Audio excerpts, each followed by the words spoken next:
आज से हम क्लास 10 का सबसे इंपॉर्टेंट चैप्टर लाइट शुरू करने जा रहे हैं। इस वीडियो में हम जानेंगे कि लाइट क्या है, इसके प्रॉपर्टीज क्या है और ये हमारे लाइफ में इतना इंपॉर्टेंट क्यों है। तो बिना समय गवाए चलिए शुरू करते हैं और बात करते हैं कि लाइट क्या है। तो दोस्तों, light is a form of energy which help us to see object. यानी लाइट एनर्जी का एक फॉर्म है जिसके हेल्प से हम किसी भी चीज को या किसी भी ऑब्जेक्ट्स को देख सकते हैं। अब ये किस टाइप की एनर्जी का फॉर्म है? तो light is the form of electromagnetic energy that involves vision. यानी आपने इलेक्ट्रोमैग्नेटिक वेव का नाम सुना होगा। तो इलेक्ट्रोमैग्नेटिक वेव के अंदर बहुत सारे रेस पाए जाते हैं, जैसे आपका ultraviolet rays, X rays, gamma rays. ठीक है, उसी में एक आपका विजिबल रे भी होता है और विजिबल रे अगेन जो है वो 7 पार्ट में ब्रेक होता है, जिसको हम लोग विबग्योर के नाम से जानते हैं। तो लाइट जो है दोस्तों वो इलेक्ट्रोमैग्नेटिक वेव का एक पार्ट है, इसलिए light is a form of electromagnetic energy that enables vision.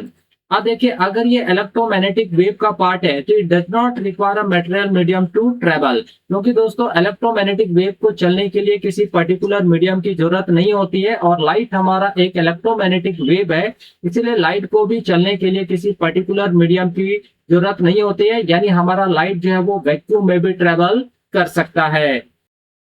यानी जो लाइट है वो हमारा किस टाइप का वेव है? तो ट्रांसवर्स वेव है। अब हम लोग बात करते हैं कि हमें कोई भी ऑब्जेक्ट दिखाई कैसे देता है। तो दोस्तों, जब किसी ऑब्जेक्ट पर लाइट फॉल करता है तो उस ऑब्जेक्ट से रिफ्लेक्ट होकर लाइट हमारे आंखों तक पहुंचता है, तब हमें कोई चीज जो है वो दिखाई देता है। अब यहाँ पे आप देख सकते हैं बल्ब है, बल्ब से जो है वो लाइट निकल रहा है और बल्ब से लाइट निकल के कहाँ पे जा रहा है? तो बैटरी से टकरा रहा है और बैटरी से टकराने के बाद वो लाइट हमारे आंख पर पहुंच रहा है, तब हम जाके जो है वो बैटरी को क्या करते हैं? देख पाते हैं। और एक दूसरी रेस है जो लाइट से डायरेक्ट हमारे आंख तक पहुंच रहा है, इस वजह से हम क्या देख पा रहे हैं? बल्ब को देख पा रहे हैं। तो जहां से लाइट टकरा के हमारे आंख तक पहुंचती है वही ऑब्जेक्ट जो है दोस्तों हम देख पाते हैं। तो एक जो रेस है वो बैटरी से टकरा के हमारे आंख तक पहुंच रही है, इसलिए हमें बैटरी दिखाई दे रहा है। और दूसरी जो रे है वो डायरेक्ट बल्ब से निकलकर हमारे आंख तक पहुंच रही है, इसलिए हमें बल्ब भी दिखाई दे रहा है। अब हम लोग बात करते हैं नेक्स्ट प्रॉपर्टीज पर। तो light travels in a straight line. Light दोस्तों हमेशा स्ट्रेट लाइन में चलती है, यानी direction of propagation of light is a straight line.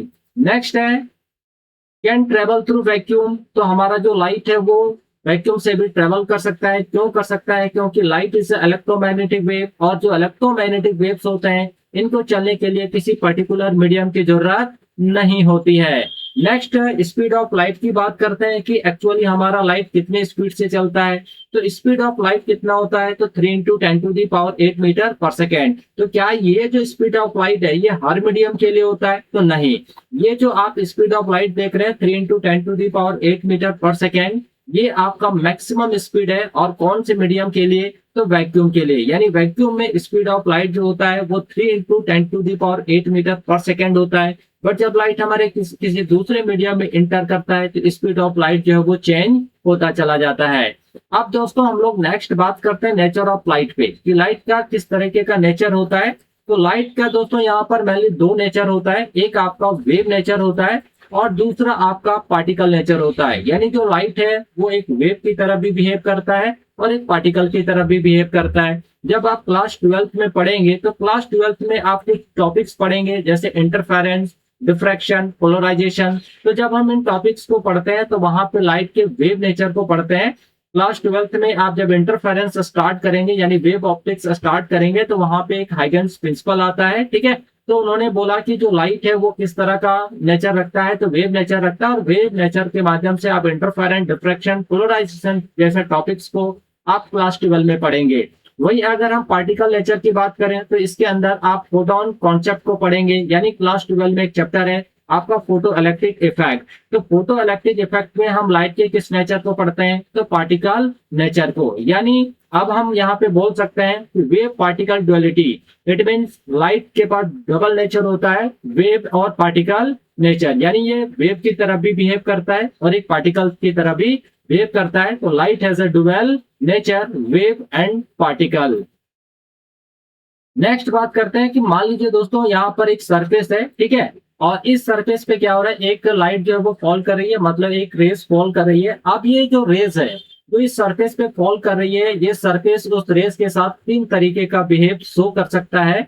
First ये क्या कर सकता है, तो जैसे ही ये लाइट जो है उस सरफेस पर फॉल करती है, ये सरफेस इस पूरे लाइट को क्या करता है, वापस भेज देता है, यानी बाउंस बैक करता है, मीन्स रिफ्लेक्ट कर देता है। तो ऐसे केस में जो हम टॉपिक पढ़ते हैं उसको हम क्या बोलते हैं, रिफ्लेक्शन। अब ये दूसरा केस क्या हो सकता है कि ये जो सरफेस है ये इस लाइट को क्या कर सकता है दोस्तों, एब्जॉर्ब भी कर सकता है। तो जब ये एब्जॉर्ब कर लेता है तो उस पॉइंट को हम क्या बोलते हैं, एब्जॉर्प्शन। और ये जो एब्जॉर्प्शन का टॉपिक है ये आप क्लास 11th में जाकर पढ़ेंगे। और तीसरा केस क्या हो सकता है कि ये जो सरफेस है ये लाइट को जो है वो बेंड भी कर सकता है और पास भी कर सकता है। तो जब ये लाइट को बेंड या पास करेगा तो उस समय जो हम टॉपिक पढ़ेंगे उसका नाम क्या है, रिफ्रैक्शन। यानी दोस्तों जब किसी भी ऑब्जेक्ट पे कोई लाइट फॉल करता है, गिरता है, तो वो ऑब्जेक्ट उस लाइट के साथ तीन तरीके का बिहेव शो कर सकता है। उस पूरे लाइट को रिफ्लेक्ट भी कर सकता है, एब्जॉर्ब भी कर सकता है, और रिफ्रैक्शन यानी अपने से पास होने भी दे सकता है या फिर बेंड भी कर सकता है। यानी गेट्स एब्जॉर्ब, तो वो टॉपिक हमारा क्या होता है, एब्जॉर्प्शन। बाउंस बैक कर गया तो वो टॉपिक हम क्या पढ़ते हैं, रिफ्लेक्शन ऑफ लाइट के नाम से। और पासेस थ्रू और बैंड, तो उस टॉपिक को हम किस नाम से पढ़ते हैं, तो रिफ्रैक्शन ऑफ लाइट के नाम से। तो ये लाइट का बिहेव होता है जब किसी ऑब्जेक्ट पे फॉल करता है, या फिर हम बोल सकते हैं जब किसी भी सरफेस पे या किसी भी ऑब्जेक्ट पे लाइट फॉल करता है। तो ये तीन तरीके का सिचुएशन देखने को मिल सकता है। आगे अब हम लोग बात करते हैं सबसे इंपॉर्टेंट सेक्शन पर, और अब हम लोग यहाँ पे देखेंगे रिफ्लेक्शन ऑफ लाइट को।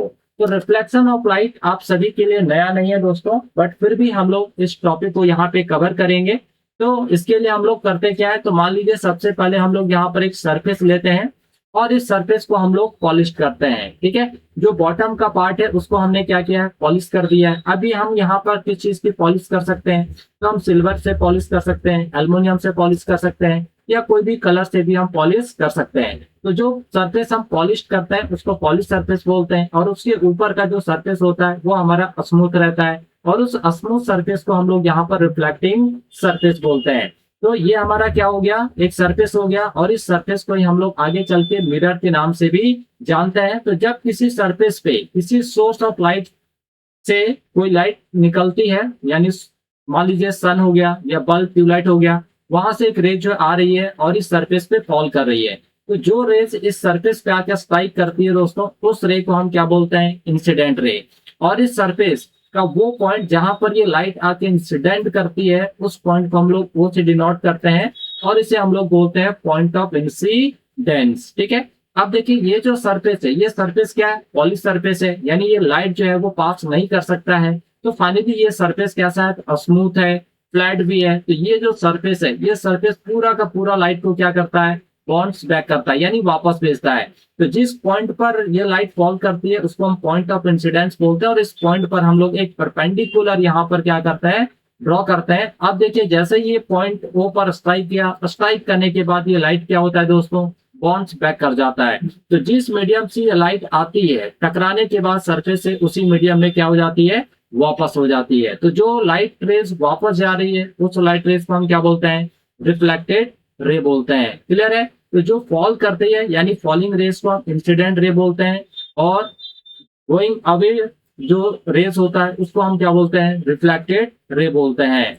आगे देखिए, नॉर्मल और इंसिडेंट रे के बीच जो एंगल फॉर्म होता है उसको हम एंगल ऑफ इंसिडेंस बोलते हैं, और उसे हम आई से डिनोट करते हैं।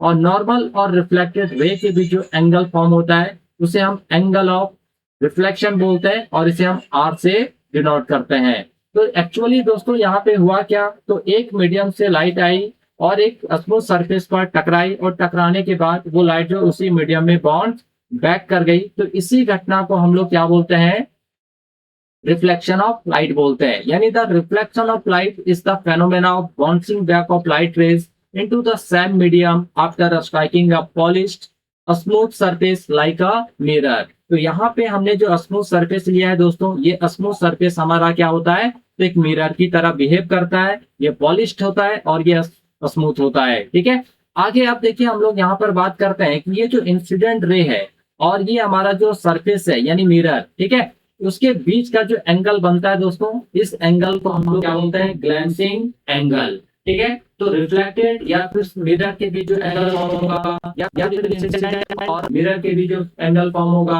उस एंगल को यहाँ पे क्या बोला जाता है, ग्लैंसिंग एंगल बोलते हैं। लेकिन यहाँ पे एक बहुत ही इंपॉर्टेंट पार्ट है जिसको आप सभी को जानना, समझना और पढ़ना चाहिए। तो देखिए, अब ये जो लाइट है दोस्तों, वो हमारा ये इंसिडेंट रे है। अब इस मान लीजिए अगर ये हमारा मिरर नहीं होता तो क्या होता, ये जो इंसिडेंट रे है, ये इंसिडेंट रे जो है वो सीधा हमारा कुछ इस तरीके से निकल जाता। ठीक है, तो इस मिरर के वजह से ये लाइट रे क्या हो रहा है, रिफ्लेक्ट कर जा रहा है, बाउंस बैक कर रहा है। बट अगर ये मिरर ना होता तो लाइट हमारा क्या होता, सीधा निकल जाता। तो देखिए यहाँ पे रिफ्लेक्टेड और जो आपका ओरिजिनल रे, इसके बीच में भी क्या हो रहा है दोस्तों, एक एंगल फॉर्म हो रहा है। तो ये जो एंगल है, कहते हैं दोस्तों कि ये डेल्टा कितना होगा, तो देखिए यहाँ पे एंगल आई जो है वो किसके बराबर होता है, एंगल आर के बराबर। तो अगर हम डेल्टा देखें कि डेल्टा का वैल्यू कितना हो जाएगा, तो ये जो पूरा रेज है, ये पूरा है ना, ये स्ट्रेट है, तो स्ट्रेट है, इसका मतलब है कि क्या हम 180 डिग्री में माइनस कर सकते हैं किसको, angle I plus angle R को। ठीक है, तो अगर हम लोग यहाँ पे एंगल आई और एंगल आर को सब्ट्रैक्ट कर देंगे तो हमें क्या मिल जाएगा दोस्तों, डेल्टा मिल जाएगा। यानी डेल्टा इक्वल टू क्या हो जाएगा, 180 डिग्री माइनस, अगर हम यहाँ पे देखें तो एंगल आई जो है एंगल आर के बराबर है, यानी हम इसको लिख सकते हैं 2 एंगल आई। तो ये हमारा क्या हो गया, डेविएशन का फॉर्मूला निकल के आ गया। या फिर हम बोल सकते हैं delta equal to 180 degree minus 2 angle of refraction. ठीक है, तो ये हमारा दोस्तों यहाँ पर फॉर्मूला निकल के आ रहा है। अगर एंगल ऑफ इंसिडेंस दिया है तो हम इस फॉर्मूले को यूज करेंगे, और अगर हमारा यहाँ पे एंगल ऑफ रिफ्रैक्शन दिया है तो नीचे वाले फॉर्मूले को यूज करके हम एंगल ऑफ डेविएशन जो है वो कैलकुलेट कर सकते हैं। एंगल ऑफ डेविएशन का डिफिनेशन क्या हो गया दोस्तों, तो the angle of deviation is the angle between the original path of light, यानी ओरिजिनल पाथ जो है आपका, यानी जिसको हम इंसिडेंट रे बोलते हैं, और the path it takes after bending, और बेंडिंग के बाद, यानी जिसको हम लोग यहाँ पे रिफ्लेक्टेड रे बोलते हैं। आगे जाके जब हम स्लैब पढ़ेंगे, रिफ्रैक्शन टॉपिक को देखेंगे, तो वहां पे रिफ्लेक्टेड ना होके वहां पे क्या होता है, इमर्जेंट रे होता है। तो यहाँ पे जो इंसिडेंट रे है, ओरिजिनल पाथ ऑफ लाइट यानी इंसिडेंट रे, और रिफ्लेक्टेड, उनके बीच जो एंगल यहाँ पे फॉर्म हो रहा है, ठीक है, उस एंगल को ही यहाँ पे क्या नाम दिया गया है, एंगल ऑफ डेविएशन। आगे हम लोग एंगल ऑफ डेविएशन पर बेस्ड बहुत सारे क्वेश्चंस को सॉल्व भी करेंगे। ठीक है, चलिए अब हम लोग यहाँ से आगे बढ़ते हैं और बात करते हैं laws of reflection of light पर, कि लाइट का रिफ्लेक्शन ऑफ लाइट के क्या लॉज हैं। तो आपने ये पूरा स्टोरी जो है दोस्तों समझ लिया है कि एक इंसिडेंट रे होता है, एक रिफ्लेक्टेड रे होता है। जब वो एक प्लेन मिरर पर फॉल करता है या स्मूथ सरफेस पे फॉल करता है तो बाउंस बैक हो जाता है इन द सेम मीडियम। नॉर्मल और एंगल ऑफ इंसिडेंस के बीच जो एंगल होता है ना, उसको हम लोग इंसिडेंट रे के बीच, उसको हम एंगल ऑफ इंसिडेंस बोलते हैं। और नॉर्मल और रिफ्लेक्टेड रे के बीच जो एंगल होता है उसको हम एंगल ऑफ रिफ्लेक्शन बोलते हैं। तो यहाँ पे दोस्तों एंगल ऑफ इंसिडेंस जो होता है वो इक्वल्स होता है किसके बराबर होता है, एंगल ऑफ रिफ्लेक्शन के बराबर। ठीक है, और सबसे इंपॉर्टेंट चीज कि जो आपका इंसिडेंट रे है, नॉर्मल है और रिफ्लेक्टेड, ये तीनों जो है वो एक ही सरफेस पे होते हैं। तो यही हमारा क्या होता है, फर्स्ट लॉ होता है, the incident ray the normal to the surface and the point of incident and the reflected ray all lie in the same plane. तो ये तीनों के तीनों जो है वो एक ही प्लेन पे रहते हैं। और दूसरा हमने अभी क्या पढ़ा कि angle of incidence equal to angle of reflection, that is I equal to R. तो ये दो लॉज है, और ये जो दोनों लॉज है दोस्तों वो किसी भी सरफेस के लिए एप्लीकेबल है। ऐसा नहीं कि हमारा सरफेस सिर्फ स्मूथ होगा तभी हम लॉज ऑफ रिफ्लेक्शन को अप्लाई कर सकते हैं, ऐसा नहीं है। अगर सरफेस हमारा इरेगुलर है तो वहां पे भी हम laws of reflection of light को अप्लाई कर सकते हैं। ठीक है, अब हम लोग यहाँ पे कुछ क्वेश्चंस को देखते हैं जो आपका एंगल ऑफ डेविएशन पर बेस्ड है।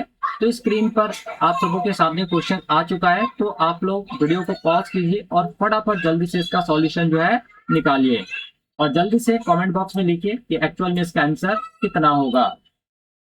उसके बाद दोस्तों हम यहाँ पर सॉल्व करेंगे, तो आप जल्दी से इसको 1 मिनट के अंदर सॉल्व कीजिए। 1 मिनट से कम टाइम में आपको ये सॉल्व करके जो है कमेंट बॉक्स में लिख देना है इसका आंसर कितना होगा।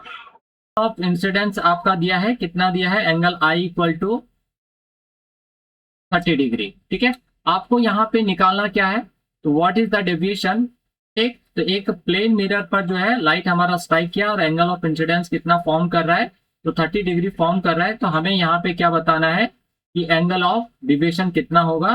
तो देखिए एंगल ऑफ डिविएशन, तो delta equal to 180 minus 2 angle of incidence, है ना। यही फॉर्मूला था, आप इस फॉर्मूले को भी यूज कर सकते हैं। और अगर रिफ्लेक्शन दिया होता, एंगल ऑफ रिफ्लेक्शन, तो हम लोग आर वाला यूज कर लेते हैं। तो डेल्टा इक्वल टू क्या हो जाएगा, 180 माइनस 2 इंटू 30 डिग्री, यानी delta equal to 180 minus 60 degree. ठीक है, तो आपका डेल्टा यहां पर कितना निकल के आ रहा है, तो डेल्टा इक्वल टू आ जा रहा है दोस्तों आपका 120 डिग्री। तो ये आपका क्या हो गया, आंसर हो गया। ठीक है, तो आई होप आप सबों को क्लियर हो गया होगा क्वेश्चन। चलिए, तो नेक्स्ट क्वेश्चन जो है दोस्तों स्क्रीन पर है, आप इस क्वेश्चन को भी सॉल्व कीजिए और जल्दी से इसका आंसर कमेंट बॉक्स में लिखिए। क्या है, if a ray of light is incident on a plane mirror M, if deviation produced by the mirror in the incident light ray is 120 degree, then find I and R। तो जल्दी से answer comment box में comment कीजिए। देखिए, तो यहाँ पे क्या बोल रहा है कि a ray of light is incident on a plane mirror M, एक प्लेन मिरर है एम जिस पर लाइट हमारा फॉल कर रहा है, इंसिडेंट कर रहा है दोस्तों। ठीक है, आगे कह रहा है if deviation produced by mirror in incident ray is 120, find I and R. यानी डेविएशन दे रखा है दोस्तों, यानी डेविएशन कितना है यहाँ पे, यानी डेल्टा ही दे रखा है। तो डेल्टा का वैल्यू आपको यहाँ पे दिया है 120 डिग्री। तो दोस्तों डेविएशन का फॉर्मूला क्या है, तो delta equal to 180 minus 2 times of angle of incidence. तो देखिए यहाँ डेविएशन आपको ऑलरेडी दिया है, कितना दिया, 120। ये आपका क्या हो जाएगा, 180 minus 2 times of angle of incidence. तो हम लोग ये जो 2 times of angle of incidence है उसको हम लोग इधर ले आते हैं लेफ्ट हैंड साइड में, और 120 को उठा के जो राइट हैंड साइड में लेके जाते हैं, तो 180 माइनस क्या हो जाएगा, 120। तो यहाँ पे दोस्तों आपका आ जाएगा 2 एंगल ऑफ इंसिडेंस, है ना, ये आपका आ जाएगा 60 डिग्री। तो यहां से आप 2 से इसको कट कर देंगे तो ये 30 टाइम्स से में कैंसिल हो जाएगा। यानी अगर हम लोग फाइनली देखें तो एंगल आई जो है वो हमारा कितना निकल के आ रहा है, 30 डिग्री। अब एंगल आई 30 डिग्री है, तो हमें पता है कि एंगल ऑफ इंसिडेंट जो है वो एंगल ऑफ रिफ्लेक्शन के बराबर होता है, यानी ये भी हमारा कितना हो जाएगा, 30 डिग्री। ठीक है, तो ये जो दोस्तों हमारा आंसर यहाँ पर निकल के आया है। तो आई होप आप सबों को ये दोनों क्वेश्चन जो है वो क्लियर हो गया होगा। अब यहाँ से हम लोग आगे बढ़ते हैं और क्विक रिवीजन, यानी जितना हम लोगों ने आज पढ़ा है वो सारी चीजों को 1 बाय 1 यहाँ पर हम लोग रिवाइज करते हैं। तो फर्स्ट हम लोगों ने क्या पढ़ा कि Maxwell proved light is an electromagnetic wave, यानी लाइट जो है दोस्तों वो किस टाइप का वेव है, इलेक्ट्रोमैग्नेटिक वेव है। और ये चीज प्रूव किन्होंने करा है, तो मैक्सवेल साहब ने किया है। आप क्लास 12 में जब जाएंगे तो वहां पर आप एक इलेक्ट्रोमैग्नेटिक वेव नाम से चैप्टर ही पढ़ेंगे। ठीक है, नेक्स्ट हम लोगों ने क्या पढ़ा कि light has wave particle duality, यानी जो लाइट है उसके पास डबल नेचर होता है, यानी लाइट हमारा वेव की तरह भी बिहेव करता है और एक पार्टिकल की तरह भी बिहेव करता है। नेक्स्ट हम लोगों ने देखा स्पीड ऑफ लाइट 3 × 10⁸ मीटर पर सेकेंड, और ये वैक्यूम में सबसे ज्यादा होता है। ठीक है, अब लाइट अगर मीडियम में इंटर करता है तो स्पीड ऑफ लाइट क्या हो जाता है, चेंज हो जाता है। नेक्स्ट हम लोगों ने पढ़ा कि जो लाइट है वो हमारा इलेक्ट्रोमैग्नेटिक वेव है, तो it does not require a material medium to travel, यानी लाइट को ट्रेवल करने के लिए किसी पर्टिकुलर मीडियम की जरूरत नहीं है, लाइट हमारा वैक्यूम में भी ट्रेवल कर सकता है। नेक्स्ट है रिफ्लेक्शन टॉपिक हम लोगों ने देखा, तो रिफ्लेक्शन का मतलब क्या है, बाउंसिंग बैक। और यहीं पे हम लोगों ने एक फेनोमेना भी देखा, refraction of light. Refraction of light का मतलब क्या है, बेंडिंग ऑफ लाइट, यानी जब लाइट किसी भी ऑब्जेक्ट पर फॉल करता है तो वो क्या हो जाता है, या तो पास हो जाता है या फिर बेंड होता है। और ये चीजें हमें कहाँ पे दिखाई देगा, तो ट्रांसपेरेंट ऑब्जेक्ट्स में। तो ये कुछ पार्ट हम लोगों ने इस टॉपिक में पढ़ा है, आज के इस वीडियो में पढ़ा है, जिसको हम लोगों ने क्विक रिवीजन किया है। तो अगर वीडियो आप लोगों को अच्छा लगा हो तो इस वीडियो को एक लाइक जरूर कीजिएगा, प्यारा सा कमेंट जरूर कीजिएगा, अपने दोस्तों के साथ जमकर शेयर जरूर कीजिएगा। तो मिलते हैं नेक्स्ट वीडियो में इसी तरह के इंफॉर्मेटिव वीडियोस के साथ। तब तक के लिए आप सभी को थैंक यू, बाय बाय।